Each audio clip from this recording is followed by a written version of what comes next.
ബേത്ലഹേം മിനിസ്ട്രീസിൻ്റെ ജീവൻ്റെ അപ്പം എന്ന പ്രോഗ്രാമിലേക്ക് എല്ലാ പ്രേക്ഷകരെയും ഞങ്ങൾ സ്വാഗതം ചെയ്യുന്നു.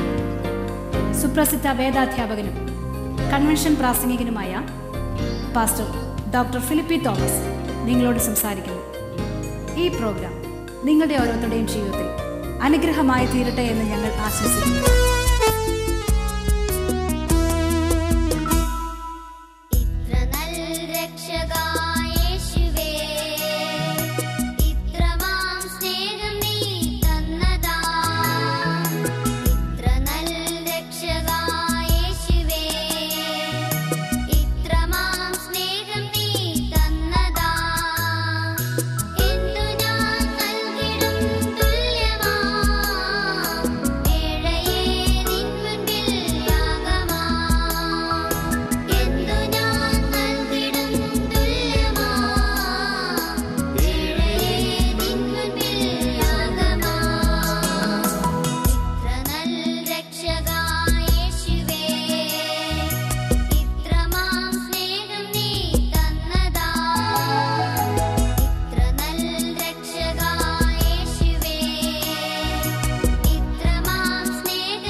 ദൈവതിരുനാമത്തിന് മഹത്വമുണ്ടാകുമാറാകട്ടെ. മാന്യ പ്രേക്ഷകർക്ക് കർത്താവായ യേശു ക്രിസ്തുവിൻ്റെ വലിയൊരു നാമത്തിൽ എൻ്റെ സ്നേഹവും വന്ദനവും അറിയിക്കുന്നു. കഴിഞ്ഞ ആഴ്ചകളിലൊക്കെയും ഈ സംപ്രേഷണം ശ്രദ്ധിച്ചതായി നിങ്ങൾക്ക് ജീവിതത്തിന് അനുഗ്രഹമായിരുന്നു, സന്തോഷമായിരുന്നു എന്ന് വിശ്വസിക്കുന്നു. തുടർന്നും ദൈവം നിങ്ങളെ അനുഗ്രഹിക്കുമാറാകട്ടെ. ഇന്ന് പകൽ നമ്മൾ ചിന്തിക്കുന്ന വിഷയം നമുക്ക് എന്തു ഭവിക്കും എന്നുള്ള ആശങ്കയാണ്.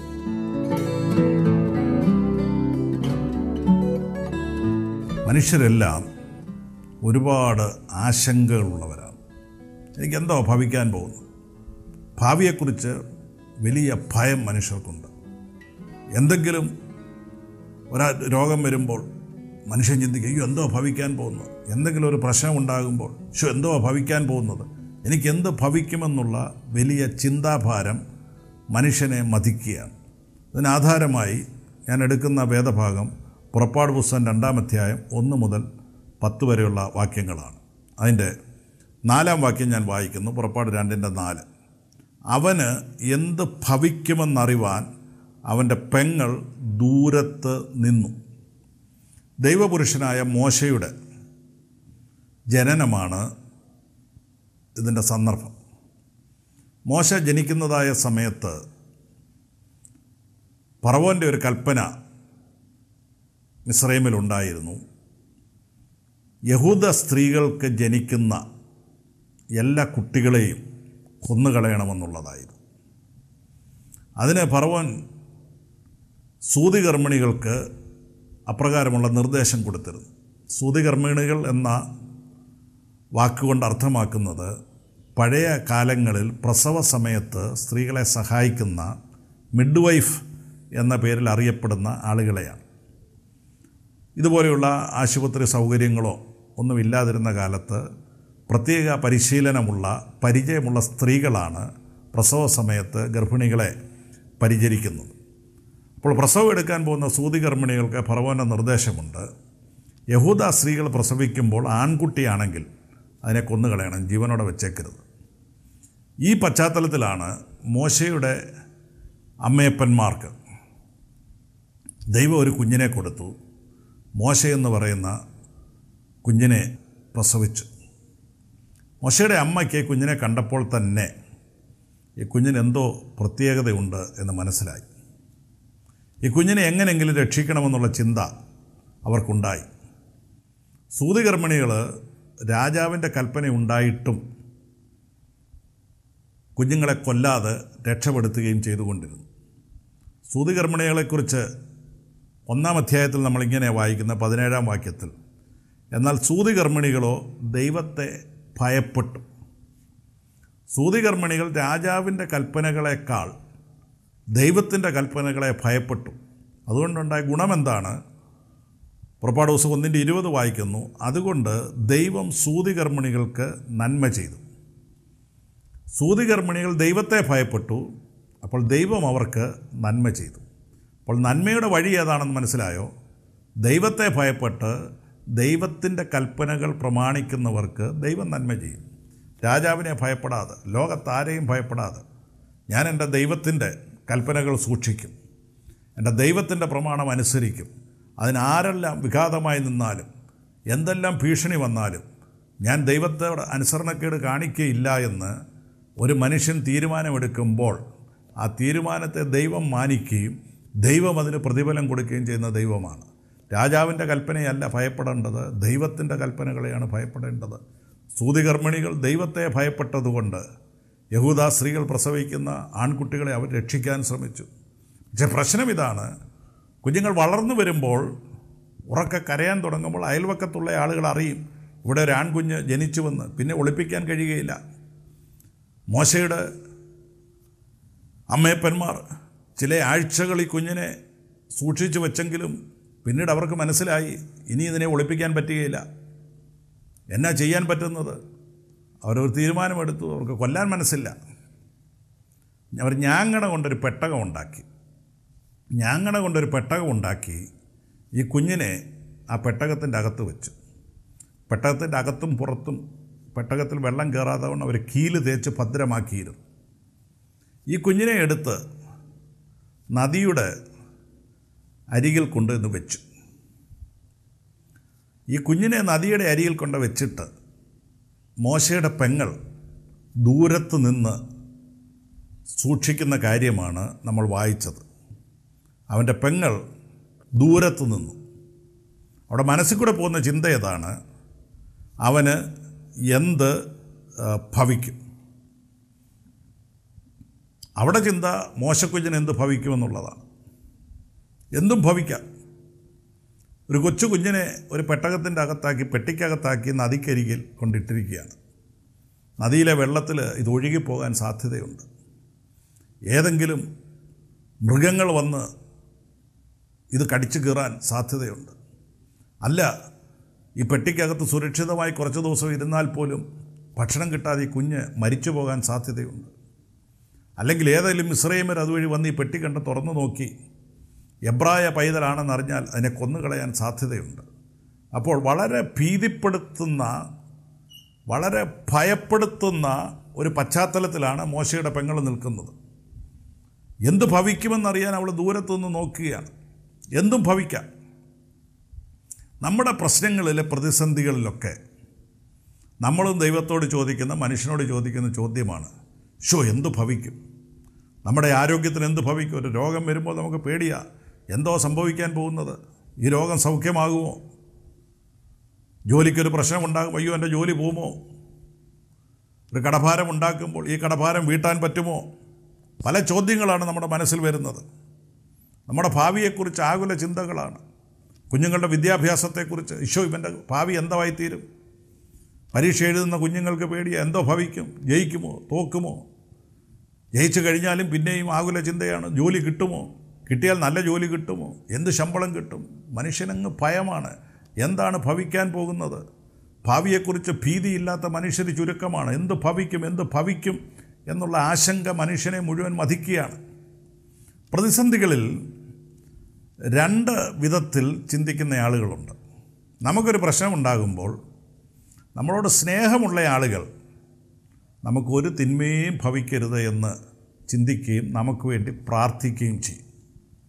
നമ്മളൊക്കെ ഇന്നായിരിക്കുന്ന ആരോഗ്യത്തിലും സമാധാനത്തിലും സന്തോഷത്തിലുമൊക്കെ ആയിരിക്കുന്നതിൻ്റെ ഒരു കാരണം നമുക്ക് ഒരു ദോഷവും വരരുത് എന്ന് വിചാരിച്ചുകൊണ്ട് നമുക്ക് വേണ്ടി പ്രാർത്ഥിക്കുന്ന ഒരുപാട് ആളുകളുണ്ട്. നമ്മളറിയാതെ തന്നെ നമുക്ക് വേണ്ടി പ്രാർത്ഥിക്കുന്ന ഒരുപാട് ആളുകളുള്ളത് കൊണ്ടാണ് ഇതുവരെ ഒരു ദോഷവും തട്ടാതെ ദൈവം നമ്മളെ സൂക്ഷിച്ചത് തന്നെ.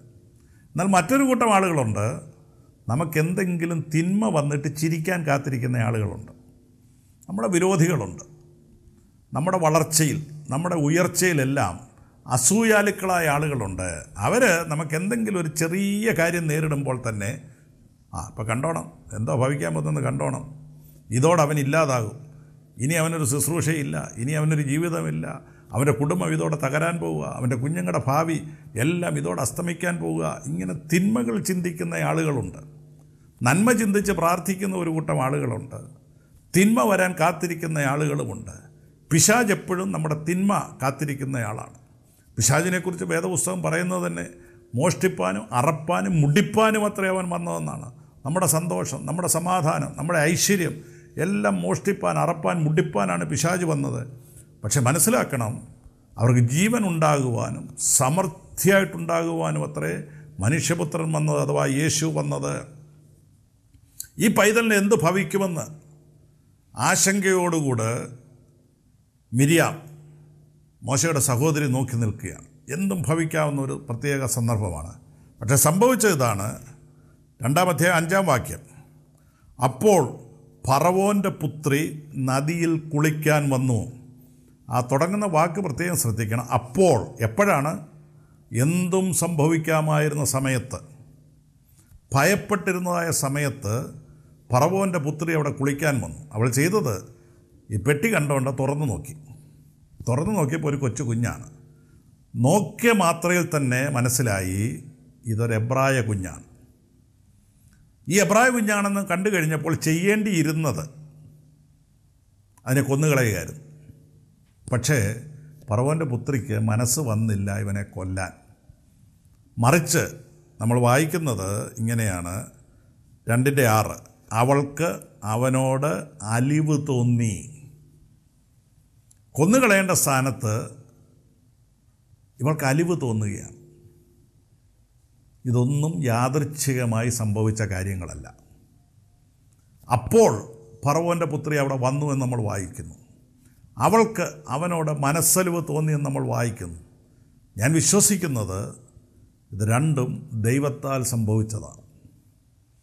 ഈ പൈതലിനെ രക്ഷിക്കാൻ വേണ്ടി അവനോട് മനസ്സലിവ് തോന്നുന്ന ഒരാളിനെ ആ സമയത്ത് അവിടെ അയച്ചത് ദൈവത്തിൻ്റെ പദ്ധതിയാണ്. ഫറവോൻ്റെ പുത്രിക്ക് കുറച്ചുകൂടെ കഴിഞ്ഞ് കുളിക്കാൻ വരായിരുന്നു. അപ്പോഴത്തേക്ക് ഈ പൈതൽ അപകടത്തിൽപ്പെട്ടു പോകുമായിരുന്നു.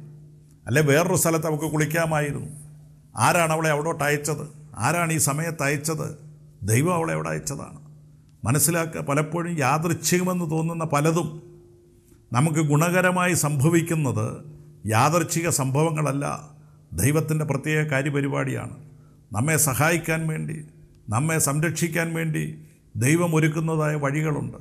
നമുക്കറിയത്തില്ല എവിടെ നിന്നാണ് സഹായം വരുന്നതെന്നറിയത്തില്ല, ആരാ നമ്മളെ ബലപ്പെടുത്തുന്നതെന്നറിയത്തില്ല, ഒരു പ്രത്യേക സമയത്ത് ആരാ സഹായിക്കുന്നതെന്നറിയത്തില്ല.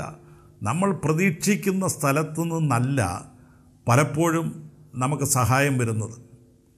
ഫറവോൻ്റെ പുത്രി അവിടെ വരുമെന്നല്ല മിരിയാം പ്രതീക്ഷിച്ചത്. പക്ഷെ പ്രതീക്ഷിക്കാത്ത ആളിനെ പ്രതീക്ഷിക്കാത്ത സമയത്ത് ദൈവം അവിടെ കൊണ്ടെത്തിക്കുക. മോശയെക്കുറിച്ച് ദൈവത്തിൻ്റെ മനസ്സിൽ വലിയൊരു പദ്ധതിയുണ്ട്.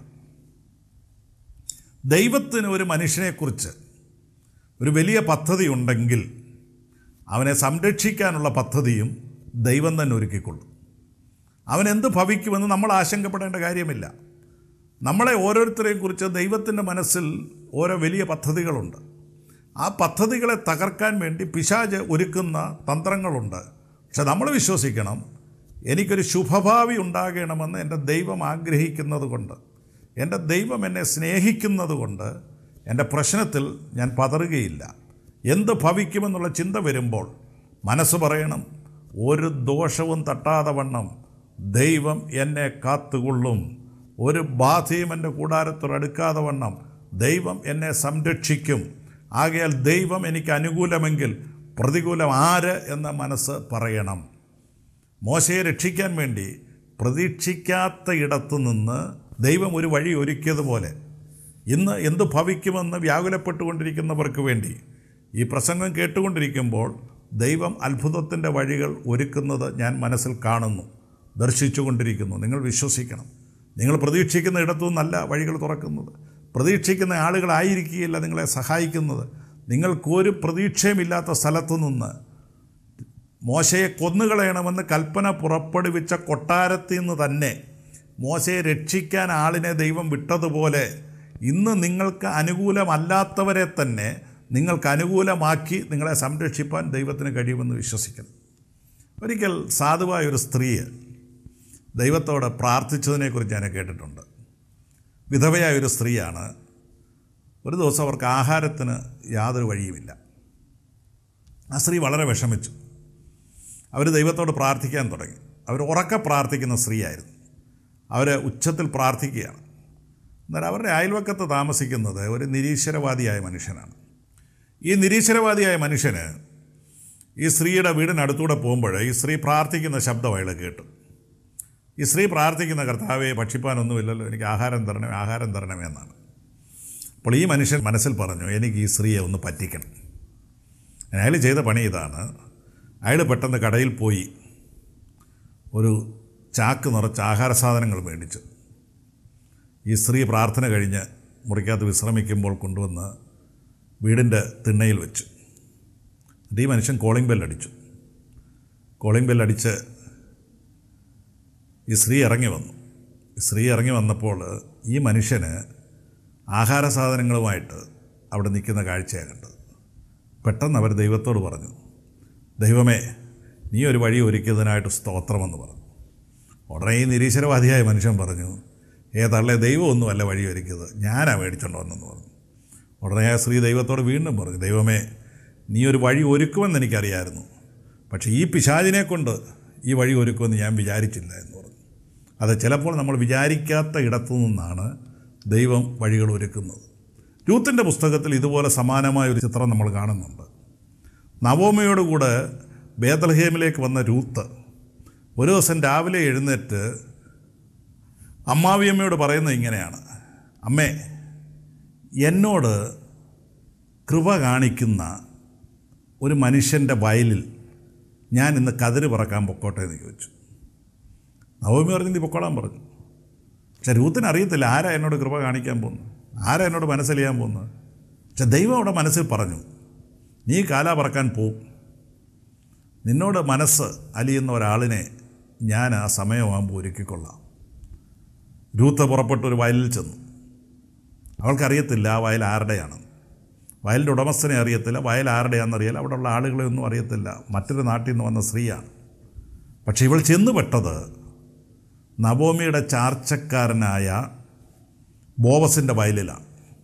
നമ്മൾ രൂത്തിൻ്റെ പുസ്തകം 2-ാം അധ്യായം 4-ാം വാക്യത്തിൽ വായിക്കുന്ന ഇങ്ങനെയാണ്, അപ്പോൾ ഇതാ ബോവസ് ബേത്ലഹേമിൽ നിന്ന് വരുന്നു. നമ്മൾ നേരത്തെ വായിച്ചു, അപ്പോൾ ഫറവോൻ്റെ പുത്രി കുളിക്കാൻ വന്നു. ഇവിടെ വായിക്കുന്നു, അപ്പോൾ ഇതാ ബോവസ് ബേത്ലഹേമിൽ നിന്ന് വരുന്നു.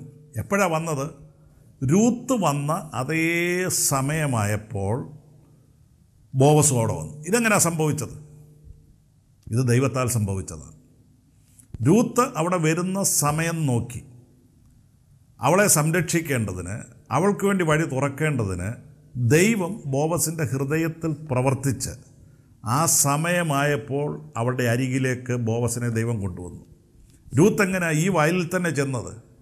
ദൈവം വഴി കാണിച്ചു കൊടുത്തതാണ്. നമ്മൾ വിചാരിക്കും ഇതെല്ലാം യാദൃച്ഛികമായി സംഭവിച്ചതാണ്. യാദൃച്ഛികമായി രൂത്ത് ബോവസിൻ്റെ വയലിൽ വന്നെന്നും യാദൃച്ഛികമായി ബോവസ് ആ സമയത്ത് അവിടെ വന്നെന്നും നമ്മൾ ചിന്തിക്കും. യാദൃച്ഛികമെന്ന് നമുക്ക് തോന്നാമെങ്കിലും ഇതൊന്നും യാദൃച്ഛികമായി സംഭവിച്ചതല്ല, ഇതെല്ലാം ദൈവത്താൽ സംഭവിച്ചതാണ്. നമ്മൾ ഭാരപ്പെടുന്ന വിഷയത്തിന് നമ്മൾ വിചാരിക്കാത്ത ഇടത്തു നിന്ന്, വിചാരിക്കാത്ത സമയത്ത്, വിചാരിക്കാത്ത ചിന്തിക്കാത്ത ആളുകളിൽ നിന്ന് വഴികൾ ഒരുക്കുവാൻ ദൈവത്തിന് കഴിയുമെന്ന് ചിന്തിക്കണം.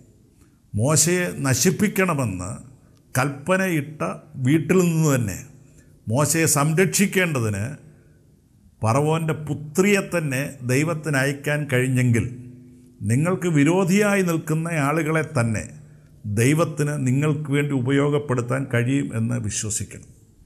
ദൈവം എനിക്ക് വേണ്ടി ഇന്ന് ഒരത്ഭുതത്തിൻ്റെ വഴി തുറക്കുമെന്ന് വിശ്വസിക്കണം. എന്തു സംഭവിക്കും, എന്തു ഭവിക്കും, എവിടെ നിന്ന് വരും ചിന്തിക്കരുത്. ഇല്ല, ദൈവം വിശ്വസിക്കണം. മോശയെ സംരക്ഷിക്കാൻ ഫറവോൻ്റെ പുത്രി അയച്ചല്ലോ, രൂത്തിനെ സംരക്ഷിക്കാൻ ബോവസിനെ അയച്ചല്ലോ, എങ്കിൽ എനിക്ക് വേണ്ടിയും ദൈവം ഒരു വഴി തുറക്കും, എനിക്ക് വേണ്ടി ഒരു അത്ഭുതം തുറക്കും. ഞാൻ ഭയപ്പെടുന്ന വിഷയത്തിന്, ഭീതിപ്പെടുന്ന വിഷയത്തിന് ദൈവം എനിക്ക് വേണ്ടി അത്ഭുതം ചെയ്യുമെന്ന് വിശ്വസിക്കണം. അവൾക്ക് അവനോട് അലിവ് തോന്നി. അഥവാ എതിരാളിയെക്കൊണ്ട് തന്നെ സംരക്ഷിക്കുവാൻ അവളുടെ മനസ്സ് അലിയത്തക്കവണ്ണം ദൈവം പ്രവർത്തിച്ചു. ഇതൊക്കെ സംഭവിക്കുമ്പോൾ പുറപ്പാട് പുസ്തകത്തിൽ ഇല്ലാത്ത ഒരു കാര്യം എബ്രായ ലേഖനത്തിൽ ഗ്രന്ഥകർത്താവ് എഴുതിയിട്ടുണ്ട്. എബ്രായ ലേഖനകാരൻ എഴുതിയിരിക്കുന്നത് ഇങ്ങനെയാണ്, 11-ാം അധ്യായത്തിൽ എഴുതിയിരിക്കുന്നത്, വിശ്വാസത്താൽ മോശയുടെ ജനനത്തിങ്കൽ ശിശു സുന്ദരനെന്ന് അവൻ്റെ അമ്മയപ്പന്മാർ കണ്ടു. രാജാവിൻ്റെ കൽപ്പന ഭയപ്പെടാതെ അവനെ 3 മാസം ഒളിപ്പിച്ചു വെച്ചു. ആ വാചകം തുടങ്ങുന്നത് എങ്ങനെയാണ്? വിശ്വാസത്താൽ ഇവരിതെല്ലാം ചെയ്തത്. വിശ്വാസത്താലാണ് ഇവർ 3 മാസം ഒളിപ്പിച്ചത്. ഈ പശ്ചാത്തലത്തിൽ നമുക്ക് മനസ്സിലാകുന്നത് ഇവർ പെട്ടകം ഉണ്ടാക്കിയതും വിശ്വാസത്താലാണ്. പെട്ടകത്തിൻ്റെ അകത്ത് മോശയെ വെച്ചതും വിശ്വാസത്താലാണ്. പെട്ടകം നദിക്കരെ കൊണ്ട് വെച്ചതും വിശ്വാസത്താൽ. എന്ത് വിശ്വസിച്ചു? ദൈവം ഒരത്ഭുതം ചെയ്യുമെന്ന് ഇവർ വിശ്വസിച്ചു. നിങ്ങൾക്ക് വിശ്വാസമുണ്ടോ? വിശ്വാസമുണ്ടെങ്കിൽ ദൈവം വഴിയൊരുക്കും. വിശ്വസിക്കുന്നവർക്ക് പ്രതിഫലം കൊടുക്കുന്നവനാ ദൈവം. നമ്മുടെ വിശ്വാസത്തിൻ്റെ അളവിനനുസരിച്ച് നമുക്ക് വേണ്ടി അത്ഭുതം ചെയ്യുന്നവനാ ദൈവം. മോശയുടെ അമ്മയപ്പന്മാർ വിശ്വാസത്താൽ ഇതെല്ലാം ചെയ്തപ്പോൾ ആ വിശ്വസിക്കുന്നവർക്ക് വേണ്ടി ദൈവം വഴികൾ തുറന്നതുപോലെ ഇന്ന് നിങ്ങളും വിശ്വസിക്കുന്നെങ്കിൽ ദൈവം ഒരു വഴി തുറക്കും. എവിടെ നിന്നാണ് വഴി തുറക്കുന്നത്? എനിക്കറിയത്തില്ല. ഉദ്ദേശിക്കാത്ത ഇടത്തും ദൈവം വഴി തുറക്കും. ആരാ സഹായിക്കുന്നത്? എനിക്കറിയത്തില്ല. നിങ്ങൾ ചിന്തിക്കാത്ത ആളുകൾ നിങ്ങളെ സഹായിക്കും. ചിലപ്പോൾ അത് യാദൃച്ഛികമെന്ന് തോന്നും. ഇല്ല, യാദൃച്ഛികമെന്ന് എഴുതി തള്ളരുത്. ദൈവത്തെ സേവിക്കുന്നവർക്ക്, നിർണയപ്രകാരം വിളിക്കപ്പെട്ടവർക്ക് സകലവും നന്മയ്ക്കായി കൂടി വ്യാപരിപ്പിക്കുന്ന ദൈവം ഇന്നത്തെ തടസ്സങ്ങളെ അനുഗ്രഹമാക്കി മാറ്റാൻ ദൈവത്തിന് കഴിയും. ഇന്നത്തെ പ്രയാസങ്ങളെ, ബുദ്ധിമുട്ടുകളെ, ഭാരങ്ങളെ ഇതെല്ലാം നന്മയ്ക്കാക്കി മാറ്റാൻ ദൈവത്തിന് കഴിയും. അതിന് ഉപയോഗിക്കേണ്ട ആളുകളെ ഉപയോഗിക്കേണ്ട വിധത്തിൽ ദൈവം ഉപയോഗിച്ച് ഇതെല്ലാം ദൈവം സാഹചര്യങ്ങളെ അനുകൂലമാക്കി തരും. എനിക്കെന്ത് ഭവിക്കുമെന്ന് ഭയപ്പെടേണ്ടതായ ആവശ്യമില്ല. പുറപ്പാട് പുസ്തകം 2-ാം അധ്യായം 9-ാം വാക്യത്തിൽ ഫറവോൻ്റെ പുത്രി മോശയുടെ അമ്മയോട് പറയുകയാണ്, ഞാൻ നിനക്ക് ശമ്പളം തരാം. ഫറവോൻ്റെ പുത്രി മോശക്കുഞ്ഞിനെ എടുത്തു കഴിഞ്ഞപ്പോൾ മിരിയാം ഓടി വന്ന് ഫറവോൻ്റെ പുത്രിയോട് ചോദിച്ചു, ഈ കുഞ്ഞിനെ മുല കൊടുത്ത് വളർത്തേണ്ടതിന് ഞാനൊരാളെ വിളിച്ചോണ്ട് വരട്ടെ എന്ന് ചോദിച്ചു. നീ പോയി വിളിച്ചോണ്ട് വരാൻ പറഞ്ഞു. അവളെ ചെന്ന് അവിടെ അമ്മയെ തന്നെ വിളിച്ചോണ്ട് വന്നു. നോക്കണം അത്ഭുതത്തിൻ്റെ വഴികൾ നോക്കി. ഈ കുഞ്ഞിനെ വളർത്താൻ മോശയുടെ അമ്മയുടെ കയ്യിൽ തന്നെ ദൈവം തിരിച്ചു കൊടുക്കുക. എന്നിട്ട് ഫറവോൻ്റെ പുത്രി പറയുന്ന ഇതാണ്, നീ വെറുതെ വളർത്തണ്ട, ഇതിനെ വളർത്തുന്നതിന് ഞാൻ നിനക്ക് ശമ്പളവും തരാം. നോക്കെ ദൈവത്തിൻ്റെ വഴി നോക്കി. അവർക്ക് എങ്ങനെയും കുഞ്ഞിൻ്റെ ജീവൻ രക്ഷിക്കണമെന്നേ ഉള്ളായിരുന്നു. എന്നാൽ ദൈവം ആ കുഞ്ഞിൻ്റെ ജീവൻ രക്ഷിക്കുക മാത്രമല്ല ചെയ്തത്, ഈ കുഞ്ഞിനെ മുലയൂട്ടുന്നതിൻ്റെ പേരിൽ ഈ കുഞ്ഞിൻ്റെ അമ്മയ്ക്ക് മാസം തോറും ഒരു ശമ്പളം കൂടെ കൊടുത്തു. ഈ കുഞ്ഞിനെ വീട്ടിൽ തന്നെ വളർത്തിയതായിരുന്നെങ്കിൽ ഈ ശമ്പളം കിട്ടത്തില്ലായിരുന്നു. ഇങ്ങനെ ഒളിപ്പിച്ചതുകൊണ്ടും ഈ സംഭവങ്ങളെല്ലാം നടന്നതുകൊണ്ടും മാസം തോറും ഒരു വരുമാനത്തിൻ്റെ വഴി കൂടെ ഈ കുടുംബത്തിന് വേണ്ടി ദൈവം തുറന്നു. നോക്കണേ, തിന്മകളെയെല്ലാം ദൈവം നന്മയാക്കുന്നത് കണ്ടോ? പ്രതികൂലങ്ങളെല്ലാം ദൈവം അനുകൂലമാക്കുന്നത് കണ്ടോ? നമ്മൾ വിചാരിക്കാത്ത രീതിയിൽ സംഭവങ്ങളെ ദൈവം മാറ്റിമറിക്കുന്നത് കണ്ടോ? ദൈവത്തിന് നമ്മളെക്കുറിച്ചുള്ള വിചാരങ്ങൾ എത്ര അതിശയകരമാണെന്ന് നമ്മൾ മനസ്സിലാക്കണം. നമ്മൾ ചിന്തിക്കുന്നതിലും നമ്മൾ നനയ്ക്കുന്നതിലും ഒക്കെ അപ്പുറമായി ദൈവത്തിൻ്റെ ചിന്തകൾ നമുക്ക് വേണ്ടിയുണ്ട്. നമ്മൾ കരുതുന്നതിനപ്പുറമായി ദൈവത്തിൻ്റെ കരുതലുകൾ നമുക്ക് വേണ്ടിയുണ്ട് എന്ന് വിശ്വസിക്കണം. പൈതലിനെ മോശയുടെ അമ്മയുടെ കയ്യിൽ കൊടുത്തു, വളർത്താനായിട്ട് കൊടുത്തു. മോശയുടെ അമ്മ ഈ പൈതലിനെ മുല കൊടുത്ത് വളർത്തിയെടുത്തു.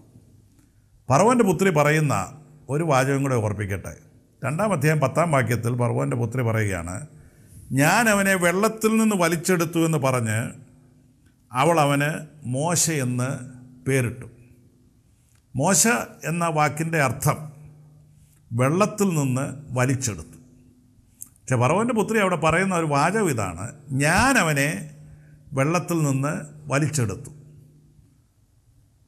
നമ്മൾ ഒരു അർത്ഥത്തിൽ നോക്കിയാൽ ഫറവോൻ്റെ പുത്രിയാണ് വലിച്ചെടുത്തത്. പക്ഷേ ചിന്തിച്ചാൽ മനസ്സിലാകും, ഫറവോൻ്റെ പുത്രിയൊന്നുമല്ല വലിച്ചെടുത്തത്. ഫറവോൻ്റെ പുത്രിയാണ് ദൈവം ഉപയോഗിച്ചത്. എന്നാൽ ഫറവോൻ്റെ പുത്രിയല്ല വലിച്ചെടുത്തത് ദൈവത്തിൻ്റെ അത്ഭുതത്തിൻ്റെ കരമാണ്. എങ്ങനെ മനസ്സിലാകും? സങ്കീർത്തന പുസ്തകം 18-ന്റെ 16-ാം വാക്യത്തിൽ പറയുന്നു, അവൻ ഉയരത്തിൽ നിന്ന് കൈ നീട്ടി എന്നെ പിടിച്ചു, പെരുവെള്ളത്തിൽ നിന്ന് എന്നെ വലിച്ചെടുത്തു. അപ്പോൾ ആരാ പിടിച്ചതും ആരാ വലിച്ചെടുത്തതും? ദൈവമാണ് വലിച്ചെടുത്തത്. പെരുവെള്ളത്തിൽ നിന്ന് അവൻ എന്നെ കൈനീട്ടി എന്നെ പിടിച്ചു. പെരുവെള്ളത്തിൽ നിന്ന് അവൻ എന്നെ വലിച്ചെടുത്തു. പലപ്പോഴും ദൈവത്തിൻ്റെ കരം പ്രവർത്തിക്കുന്നത് നമ്മൾ കാണുന്നില്ല. മറ്റു പലരെയാണ് ദൈവം ഉപയോഗിക്കുന്നത്. അപ്പോൾ അവരാണ് നമ്മളെ രക്ഷിച്ചത്, അവരാണ് നമ്മളെ വിടുവിച്ചത്, അവരാണ് ഇതെല്ലാം ചെയ്തതെന്ന് നമ്മൾ ചിന്തിക്കുകയും ഇതിൻ്റെ മാനവും മഹത്വവും ഒക്കെ പലപ്പോഴും നമ്മൾ ഇതിൻ്റെ എല്ലാം മഹത്വം മനുഷ്യർക്ക് നൽകും. പക്ഷെ മനസ്സിലാകണം, മനുഷ്യരാരും അല്ല ഇതിൻ്റെ പുറകിൽ പ്രവർത്തിച്ചത്. നമ്മളറിയാതെ തന്നെ ദൈവം മനുഷ്യരെ കൊണ്ട് പ്രവർത്തിക്കുന്നതാണ്. മോശയെ പെരുവെള്ളത്തിൽ നിന്ന് വലിച്ചെടുത്തത് ഫറവോൻ്റെ പുത്രിയാണെങ്കിലും ദൈവമാണ് അത് ചെയ്യിച്ചത്. തിരിഞ്ഞു നോക്കിക്കേ, നമ്മുടെ ജീവിതത്തിൽ പല ഘട്ടങ്ങളിൽ പലരും നമ്മളെ സഹായിച്ച് കാണും, പല അനർത്ഥങ്ങളിൽ നിന്ന് നമ്മൾ വിടുവിക്കപ്പെട്ട് കാണും. അപ്പോഴൊന്നും നമ്മൾ മനസ്സിലാക്കാതെ പോകുന്ന കാര്യമുണ്ട്, ദൈവമാണ് അതിൻ്റെ എല്ലാം പുറകിൽ പ്രവർത്തിച്ചത്. ചിലപ്പോൾ പെട്ടെന്നൊരു അപകടം ഉണ്ടാകാൻ നേരം നമ്മുടെ കാലായിരിക്കാം ബ്രേക്ക് ചവിട്ടി വണ്ടി നിർത്തിയത്, പക്ഷേ നമ്മുടെ കാലല്ല, ദൈവമാണ് ചവിട്ടി നിർത്തിയത്. ഉണ്ടാകാവുന്ന പല അനർത്ഥങ്ങൾ വഴിതിരിച്ചു വിട്ടത് ദൈവമാണ്. ദൈവം ചെയ്യുന്ന കാര്യങ്ങൾ മനുഷ്യരിലൂടെ ചെയ്യുമ്പോൾ ആ മനുഷ്യരാണ് ഇതെല്ലാം ചെയ്തതെന്ന് വിചാരിച്ച് നമ്മൾ ദൈവത്തിന് കൊടുക്കേണ്ട മഹത്വം നമ്മൾ നഷ്ടപ്പെടുത്തി കളയരുത്. നമ്മളെ സഹായിച്ച മനുഷ്യരോടെല്ലാം നമുക്ക് നന്ദി ഉണ്ടായിരിക്കണം, അവരോട് കടപ്പാടുണ്ടായിരിക്കണം. പക്ഷേ ഒരു ഭക്തൻ മനസ്സിലാക്കണം, ഇതിൻ്റെ എല്ലാം പുറകിൽ ആത്യന്തികമായി ദൈവത്തിൻ്റെ കൈകളുണ്ട്. ആത്യന്തികമായി ഈ വഴികളെല്ലാം തുറന്നത് ദൈവമാണ്. ദൈവമാണ് ആളുകളെ ഒരുക്കിയത്. എന്തിനാണ് ദൈവം മോശയെ വലിച്ചെടുത്തത്? മോശയെ വലിച്ചെടുത്തത് ദൈവത്തിൻ്റെ വലിയൊരു പദ്ധതിയുടെ ഭാഗമാണ്. മോശയെ വെള്ളത്തിൽ നിന്ന് വലിച്ചെടുത്തെങ്കിൽ ഈ മോശ മുഖാന്തരമാണ് ചെങ്കടലിലൂടെ ലക്ഷോപലക്ഷം ഇസ്രായേൽ മക്കളെ ദൈവം അങ്ങേക്കരയിലേക്ക് കൊണ്ടുപോയത്. മോശയെ ഭാവിയിൽ ദൈവത്തിന് ഉപയോഗിക്കേണ്ട ഒരു മനുഷ്യനാണ്. ലോകം കണ്ട ഏറ്റവും വലിയ വിമോചകനായി, ലോകം കണ്ട ഏറ്റവും വലിയൊരു നേതാവായി മോശയെ ഉപയോഗിപ്പാൻ ദൈവത്തിന് മനസ്സിലൊരു പദ്ധതി ഉണ്ടായിരുന്നു.